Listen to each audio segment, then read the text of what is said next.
Un jour, un commerçant entra dans un village avec sa caravane. Au moment où il passa devant le temple, son ventre le fit tellement souffrir qu'il ne put se retenir et fit ses besoins juste devant la porte.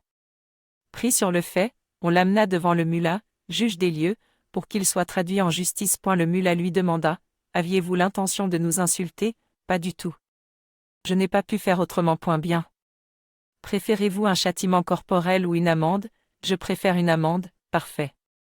Vous devrez donc payer à la cour une pièce d'or d'un denier. » Le marchand fouilla dans ses poches et en sortit une pièce. Il dit à Mullah Nasruddin : « J'ai une pièce de 2 deniers. Coupez-la en 2 et gardez en une moitié. » Mullah Nasruddin prit la pièce, l'examina et répondit au commerçant : « Non, cette pièce ne doit pas être coupée. Je la garde et, demain, vous aurez le droit de déféquer une nouvelle fois devant le temple. » Je pense que Mullah Nasruddin représente là un de ces faux maîtres qui, au fond, ne voient dans le sacré que ce qu'ils peuvent en tirer. Je demande toujours à ceux qui entrent dans une école spirituelle : à combien te revient ton illumination ?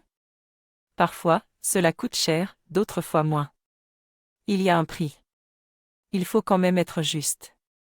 Pour l'illumination, 1 denier, c'est bien, mais 2, c'est peut-être un peu trop. Peut-être que, dans ce cas, ce qu'attend le maître, c'est non pas ton illumination mais plutôt ton denier.